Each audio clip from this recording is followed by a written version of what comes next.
আপনার মতো লোককে 200 জান্নাত দিয়ে দিলে তার সমস্যা নেই।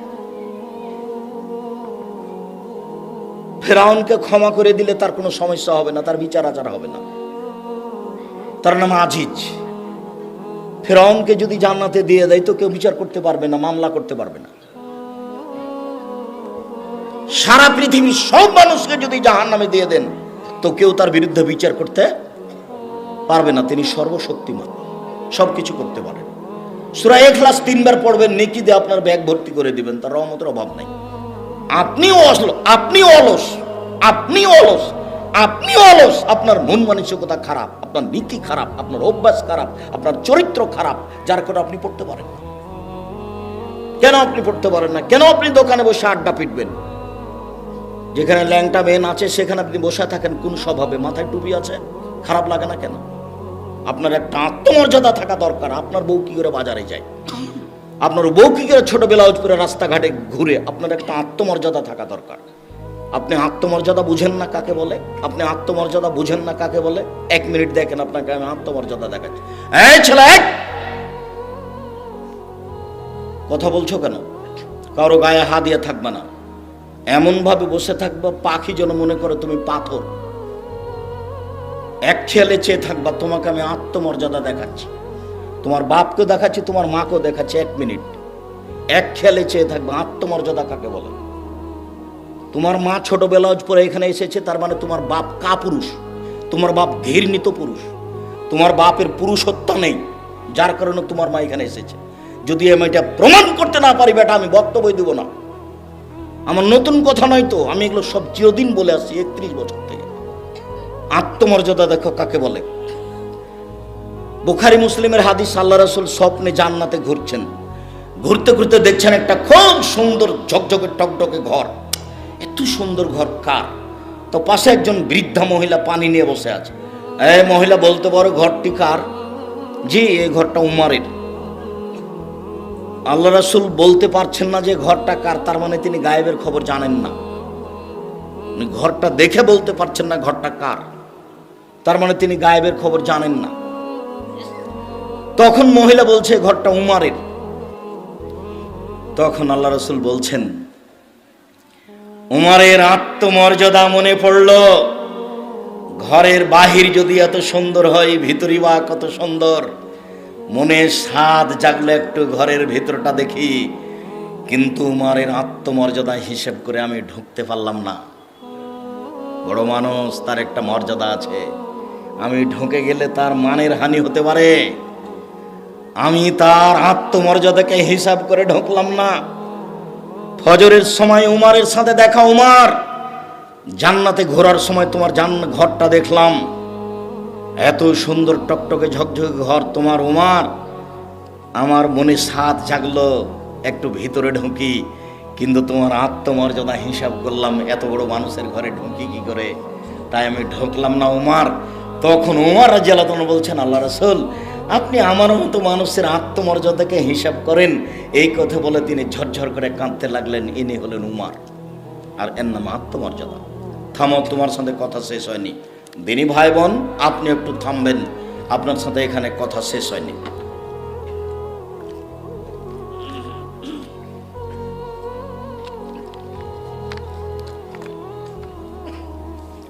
আবু বকর সিদ্দিক রাদিয়াল্লাহু তাআলা আনহার মেয়ে হচ্ছেন আসমা,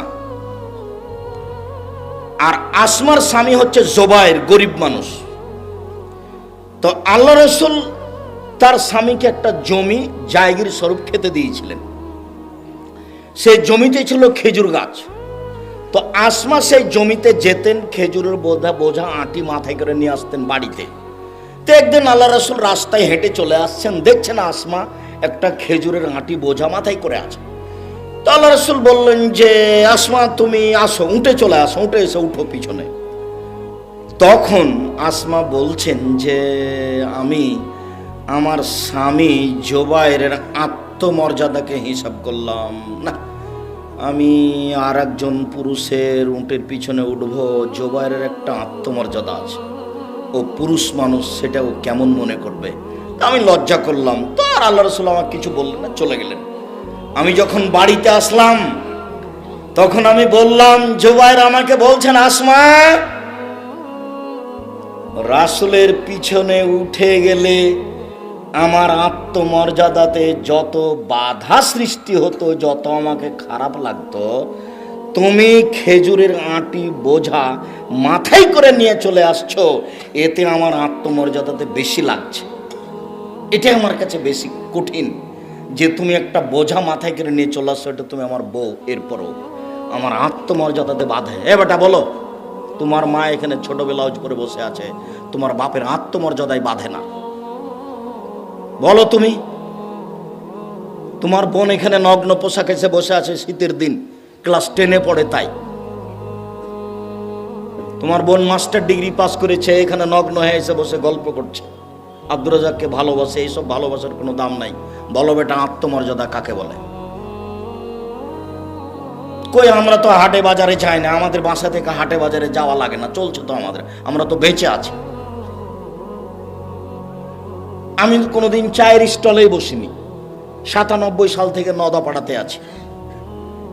চায়ের স্টলের লোকটা জানে আমাকে, কিন্তু লোকটা কোনোদিন আমাকে তো স্টলে দেখেনি। একটা আত্মমর্যাদা আছে। তোমার বাপের একটা আত্মমর্যাদা থাকতে হবে, তোমার মায়ের একটা আত্মমর্যাদা থাকতে হবে। তোমার বাপও হাজি, তোমার দাদাও হাজি, তোমার নানাও হাজি, অথচ তোমার মা ভোটে দাঁড়িয়ে বলছে অমুকের চরিত্র ফুলের মতো পবিত্র। একটা ফালতু মানুষকে বলছে আসেন ভাই চা খেয়ে যান, আসেন ভাই চা খেয়ে যান। তোমার মা বলছে এই কথা। তোমার মা নিচে নামতে নামতে একবারে কত নিচে নেমে গেছে, পায়খানার চেয়ে খারাপ হয়ে গেছে। বলে দিও তোমার মাকে আব্দুর রাজ্জাক বিন ইউসুফ কথা বলে গেছে। আমার আসে যায় না, জামালপুরে বক্তব্য দিতে হবে, এটা আমি জিম্মেদারি নিনি। যদি আমি আমার কথার সত্যায়ন না করতে পারি, আমি জাতির সামনে কথা বলবো না। এটা আজকে আমার নতুন কথা নয়। সম্মানিত দিনী ভাই বোন, আপনাকে আমি খাটো করতে আসিনি, আপনাকে আমি অনেক ভালোবাসি। সম্মানিত দিনী ভাই বোন, আপনাকে আমি খাটো করতে আসিনি, আপনাকে আমি অনেক ভালোবাসি। আমি আপনার অনেক কাছের মানুষ, আমি আপনার দিনী ভাই। এই কথা বলে আপনাকে আমি পরকালমুখী করতে চেয়েছি। এই দুনিয়ার 5 পয়সা দাম নাই।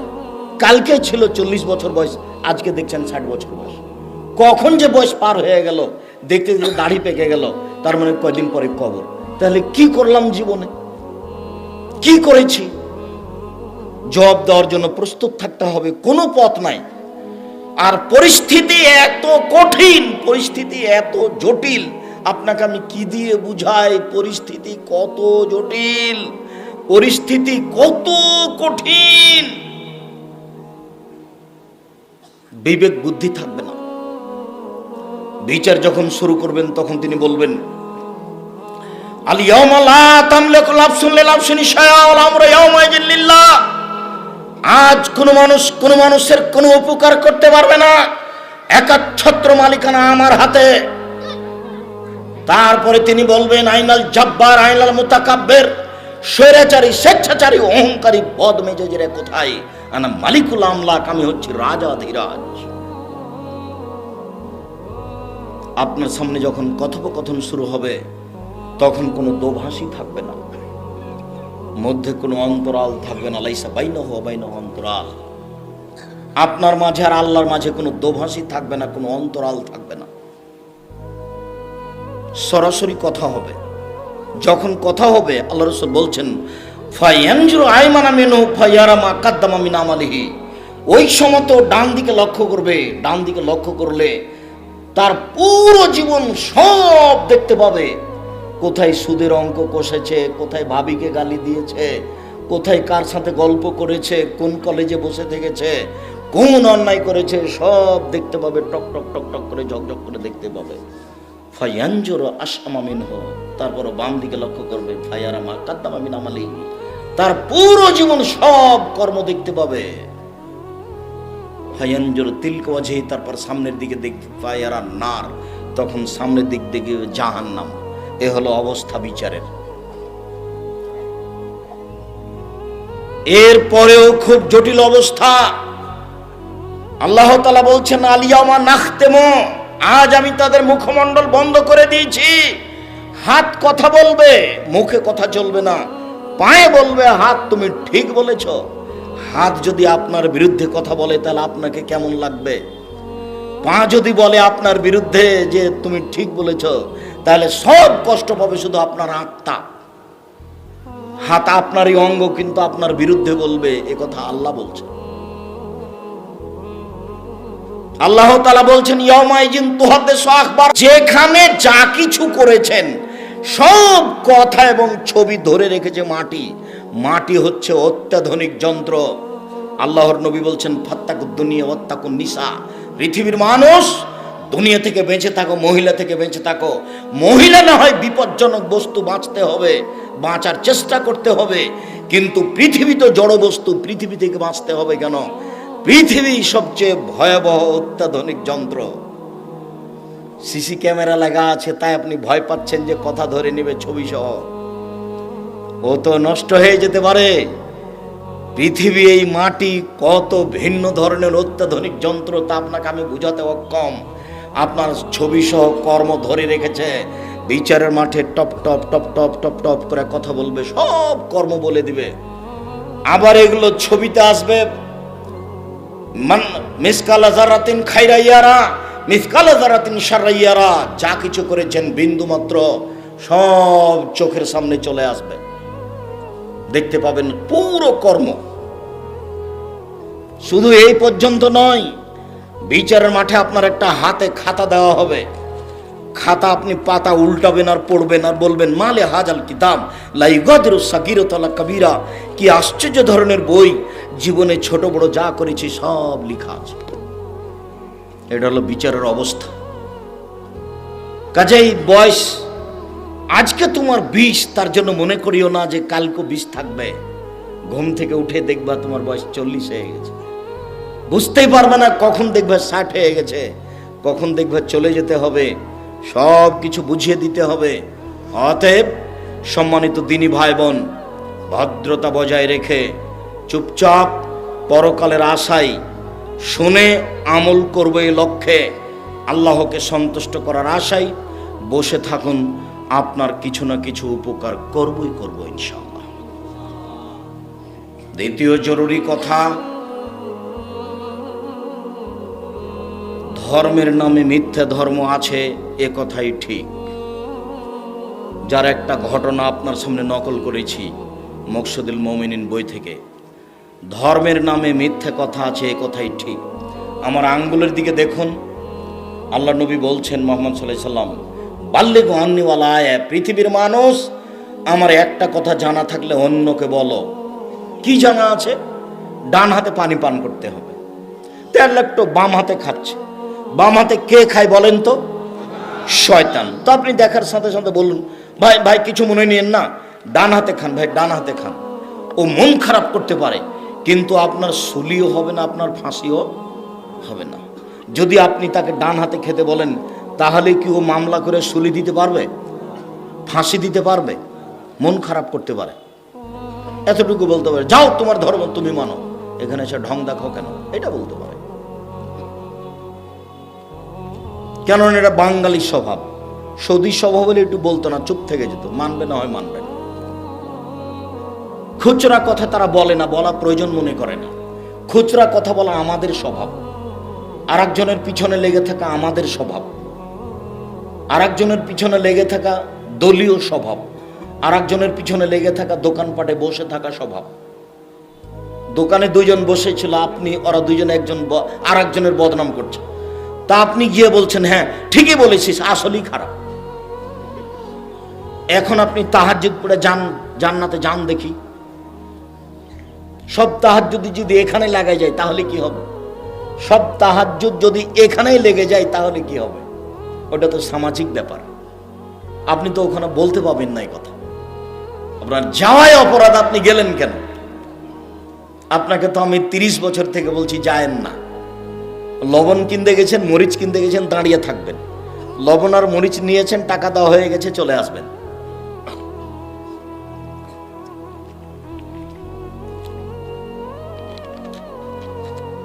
আমার একটি কথা জানা থাকলে অন্যকে বলো। 2, ওয়াহাদ্দিসুন বানি ইসরাঈল আল হারাজ, বানি ইসরাইলের কাহিনী বলো, কোনো দোষ নেই। বানি ইসরাইলের কাহিনী সত্য বলতে হবে, মিথ্যে নয়। বনী ইসরাইলের কাহিনী যেমন আপনাকে একটা বাক্য দেখাই। ইশতারা রাজুলুন মিন রাজুলিন আকারান, একটা লোকের কাছে জমি কিনে নিয়েছিল।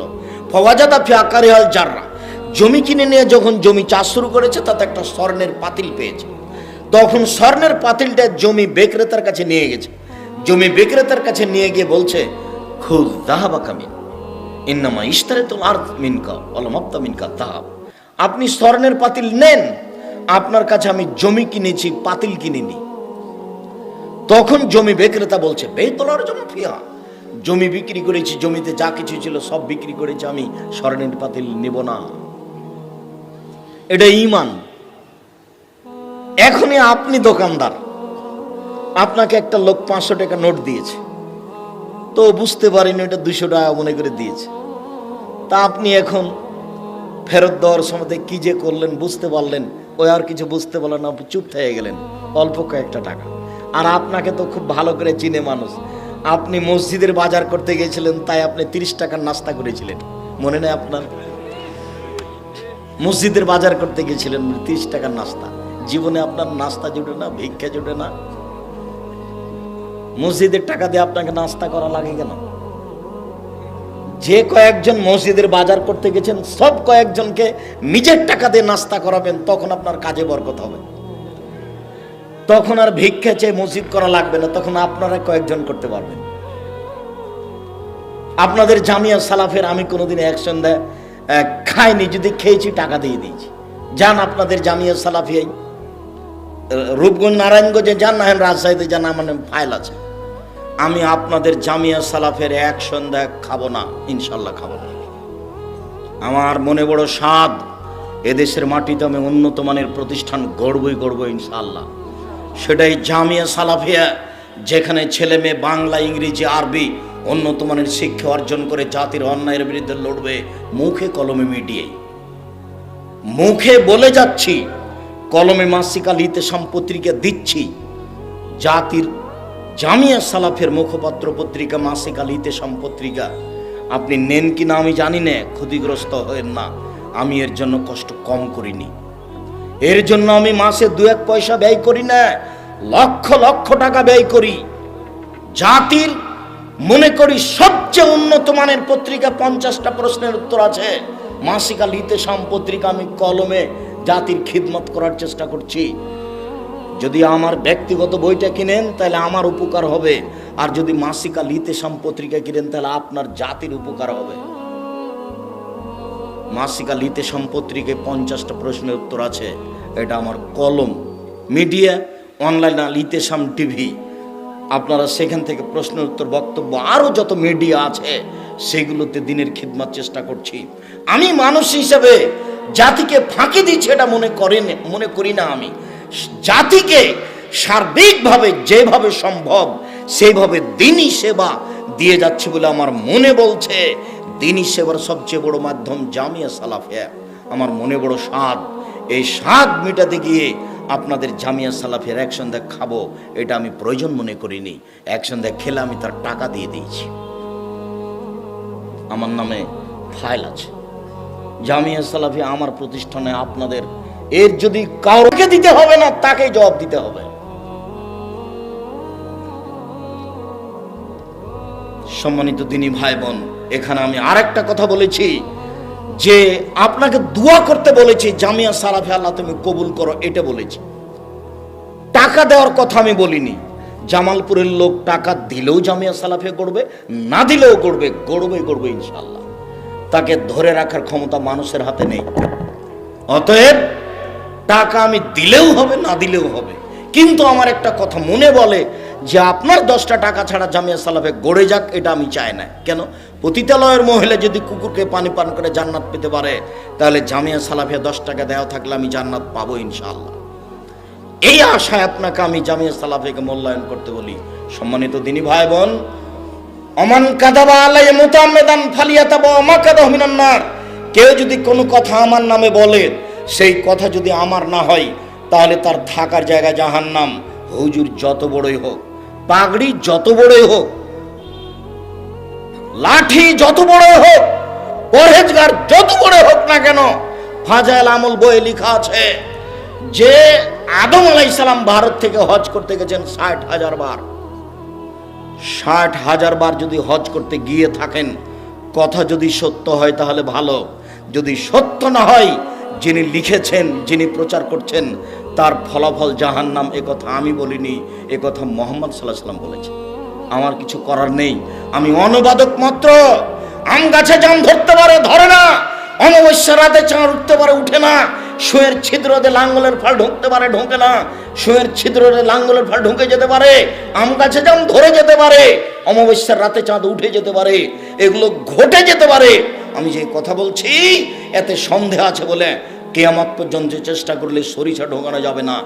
যা বলছি তাই থাকবে, তার নাম বুখারী মুসলিম। শুনুন, তিনি বলেছেন, পৃথিবীর মানুষ, আমার একটা কথা জানা থাকলে অন্যকে বলো। 2, বনী ইসরায়েলের কাহিনী বলো। 3, কেউ যদি কোনো কথা আমার নামে বলে, সেই কথা যদি আমার না হয়, তাহলে তার থাকার জায়গা জাহান্নাম। আমি যে আপনার সামনে বক্তব্য দিলাম, যেটা বললাম রাসূলের নাম দিয়ে, সেটা যদি রাসূলের না হয়, তাহলে আমি যত বড়ই পরহেজগার হই না কেন, বিচারের মাঠে জান্নাতে যাওয়ার কোনো পথ নেই। হাদিস বুখারী মুসলিম। ধর্মের কথা মুখ দিয়ে বের করলে খুব সাবধানে বের করতে হবে। না বলা ভালো, না বলা অনেক ভালো। আল্লাহ রাসূল এ কথাও বলছেন, কেউ যদি তদন্ত না করে বলে, সেও মিথ্যুক। সে তদন্ত করলো না কেন? কথা বলেছে ঠিকই হয়েছে, কিন্তু তদন্ত করেনি, তখন সে মিথ্যুক। ধর্মের কথা এমনি বলা যায় না। আপনি পুরাতন কোরআন মাজিদ উল্টে দেখুন, শেষের দিকে 1 পৃষ্ঠা একটা দোয়া দেওয়া আছে। 30 বছর থেকে বলছে এটা মানুষের বানানো দোয়া। কই কেউ কেন বলে না, জি না আপনি ভুল বলেছেন, এটা রাসূলেরই বলা দোয়া? কেউ বলে না তো। 30 বছর থেকে বলছি, জামালপুরে বলছি প্রায় 30 বছর থেকে। 90 সালে জামালপুরে এসেছি, তাহলে কতদিন হচ্ছে ভাইজান? 31 বছর হচ্ছে। 31 বছর হচ্ছে, 32 বছর চলছে। জামালপুরে এসেছি, চিনাডলি নাম শোনেননি আপনারা? চিনাডলিতে এসেছি 90 সালে। তো এই কথা তো আমি 32 বছর থেকে বলছি। কেউ কেন বলে না আপনি ভুল বলেছেন? কোরআন মাজিদের শেষে 1 পৃষ্ঠা দোয়া দেওয়া আছে, সেই দোয়াটা নবীর দোয়া। কেউ বলে না কেন? ধর্মের নামে মিথ্যে কথা আছে, কথাই ঠিক, সাবধান। হুজুরও বিপদে পড়বে, এই কথা ঠিক, এটাও সাবধান। আল্লাহ নবী বলছেন, জিবরাইল আমাকে উপর দিকে নিয়ে যাচ্ছেন, যেতে যেতে দেখি অনেক মানুষ টুকরা সাফমে বাকার জীবনের না, যাদের জিভ আর ঠোঁটকে আগুনের কেঁচি দিয়ে কেটে দেওয়া হচ্ছে। এই কি কথা, অবাক কথা! মানুষের জিভ আর ঠোঁটকে না আগুনের কেঁচি দিয়ে কেটে দেওয়া হচ্ছে, কি ব্যাপার? কাঁচি দিয়ে কেন তাদের জিভা কেটে দেওয়া হচ্ছে? জিবরাইল, মান হাওলা, এরা কারা? তখন জিবরাইল আলাইহিস সালাম বলছেন, হাওলাই খুতবা মিন উম্মতিক, এরা হচ্ছে আপনার উম্মতের বক্তা, যারা বক্তৃতা করে বেড়াতো। নেন দেখি এবার ফায়সালা আমার না ফায়সালা মুহাম্মদ সাল্লাল্লাহু আলাইহি ওয়াসাল্লামের? মুহাম্মদ সাল্লাল্লাহু আলাইহি ওয়াসাল্লামের। হুজুর কত বড় বিপদে, হুজুর নিজে জানে না। হুজুর মুখ ফাটিয়ে, বুক ফাটিয়ে একবারে থুথির জোরে বক্তব্য দিচ্ছে জাতির সামনে। সত্য মিথ্যা তার বিবেচনা নাই। হুজুর জাহান্নামে চলেই গেছে, হুজুর বুঝতে পারেননি। রাসূল সাল্লাল্লাহু আলাইহি সাল্লাম বলছেন, মাওলানা সাহেব যখন জাহান্নামে চলে যাবেন, তখন ভুঁড়িটা বের হয়ে ঝুলবে। মাওলানা সাহেব তার ভুঁড়ি নিয়ে ঘুরতে থাকবে। গরুর পায়ে ধান মারার সময় গরু যেমন ঘুরে। আপনারা গরু ঘোরা দেখেছেন ধানের উপরে? আমরা তো চাঁপাইনবাবগঞ্জের পল্লী গ্রামের মানুষ, আমার আব্বাকে দেখেছি, আমিও নিজে করেছি। গরুর উপরে, আমার ধানের উপরে আমরা গরু ঘুরিয়েছি, গরুর পায়ে ধান মারার জন্য। আল্লাহ রাসূল বলছেন, মাওলানা সাহেব এভাবে ঘুরবে, তখন জাহান্নামীরা জমা হবে। মালাক, কি ব্যাপার হুজুর? তামরুন বিল মারুফ ওয়া নাহয়ুন আনিল মুনকার। আপনি তো আমাদের ভালো বলতেন, মন্দ নিষেধ করতেন, হুজুর আপনি কেন এখানে? তখন হুজুর বলবে, কি করি? আমরুকুম বিল মারুফ ওয়া লা আতিহি, আমি ভালো বলেছি, ভালো করিনি যে। দেখেন আপনি তার পরিবারের অবস্থা দেখেন, আপনাদের গ্রামেরটাই দেখেন। সুন্দর জর্দা খায় হুজুর, সুন্দর বাড়িতে পর্দা নেই, আর এমন সাতক্ষীরায় ফাটায় না বক্তব্য দিল। আমি বলিনি এই কথা, মুহাম্মদ সাল্লাল্লাহু আলাইহি ওয়াসাল্লাম বলছেন যে হুজুরের অবস্থায়। আল্লাহ নবী যাচ্ছেন উপরে, স্বপ্নে দেখছেন একটা লোক চিত হয়ে আছে, আর একটা লোকের হাতে বিশাল পাথর তার মাথার উপরে মারছে। ফাজারা যাও, ফাজারা বাও, ফাতাদা দালা যাও, ফান্দালা গেলাইলে যাও, যতবার মারছে পাথরে মাথাটাতে পাথর লেগে মাথা ভেঙে চৌচির হয়ে যাচ্ছে, পাথর ছিটকে দূরে চলে যাচ্ছে, আবার নিয়ে আসছে, নিয়ে এসে দেখে মাথা ঠিক হয়ে গেছে, আবার মারছে, আবার চলে যাচ্ছে। আল্লাহ নবী জিজ্ঞাসা করেন, এ কি কথা, একে? তখন জিবরাইল আলাইহিস সালাম বলছেন, ইনি হচ্ছেন মাওলানা মানুষ, আমল করতো না। হাদিস সব বুখারী মুসলিম। এদেশে একটা বই পাওয়া যায়, বইয়ের নাম বক্তা শ্রোতার পরিচয়। নাম শুনেননি কোনোদিন? বইয়ের নাম কি? বক্তা শ্রোতার পরিচয়। মনে করিয়েন না যে আব্দুর রাজ্জাক সাহেবকে ফাঁকি দিলাম না কিনে, আপনি মনে করেন যে কিনিনি তো আমাকে ফাঁকি দিয়েছে, এটা মনে করিয়েন, আমাকে ফাঁকি দিয়েছে এটা মনে করিয়েন না। আমি আপনার জন্য এগুলো পেশ করেছিলাম। কেন জাতি আপনার সামনে মিথ্যা বক্তব্য দিয়ে চলে যাবে? কোন সাহসে চলে যায়? আপনাকে ধরার জন্য সেটা করা হয়েছে। দেশে একটা বই পাওয়া যায়, তাফসির কি মিথ্যে হতে পারে, মানে ওই বইয়ে একটাও সত্য তাফসির নাই, সবই মিথ্যে। বরিশাল থেকে আপনার কাছে তাফসির করতে এসেছে, দেখবেন যে ওই মিথ্যাটাই করছে। বইয়ের নাম কি বলেন তো? তাফসির কি মিথ্যে হতে পারে? ওই বইয়ে যা তাফসির আছে সবই মিথ্যে, অথচ নামটা হচ্ছে তাফসির কি মিথ্যা হতে পারে? মনে হচ্ছে যে মিথ্যা হবে না, অথচ তাফসির এত পরিমাণে মিথ্যা আছে যে আপনি হিসাব করতে পারবেন না। কোরআন মাজিদের গায়ে যদি মিথ্যা দোয়া লেখা থাকে আমার চোখের সামনে, তাহলে মিথ্যা তাফসির লেখা থাকবে আরেকজনের কলমে। কোরআন মাজিদের শেষে বড় দোয়া দুটো আছে, দুটাই মিথ্যে। তাহলে আমার চোখের সামনে যদি কোরআন মাজিদের গায়ে মিথ্যা দোয়া থাকতে পারে, তাহলে আরেকজনের কলমে মিথ্যা তাফসিরও থাকতে পারে। এটা স্বাভাবিক বিবেচনা আপনাকে করতে হবে। 30 বছর আগে বলেছি, মাছ দিয়ে ভাত খেলে কাঁটা ফেলে খান, কাঁটা সহ খান না। বক্তব্য শুনতে হবে কাঁটা সহই না কাঁটা ছাড়া? কাঁটা ছাড়া। জেনে শুনে আলেমকে দাওয়াত দিতে হবে, যিনি কথা বলতে পারেন, বুঝতে পারেন, ভালো মন্দ বিবেচনা করতে পারেন, পরহেজগারিতা আছে। 5 জনকে জিজ্ঞাসা করে আব্দুর রাজ্জাক সাহেবকে দাওয়াত দেওয়ার পূর্বে তার বাড়িতে যেতে হবে, মানুষজনকে জিজ্ঞাসা করতে হবে, তার প্রতিবেশীকে জিজ্ঞাসা করতে হবে, তার কিছু আমল আখলাক দেখতে হবে, তারপরে দাওয়াত দিতে হবে যে ভাইজান আপনার মুখে কিছু কোরআন হাদিস শুনতে চাচ্ছিলাম।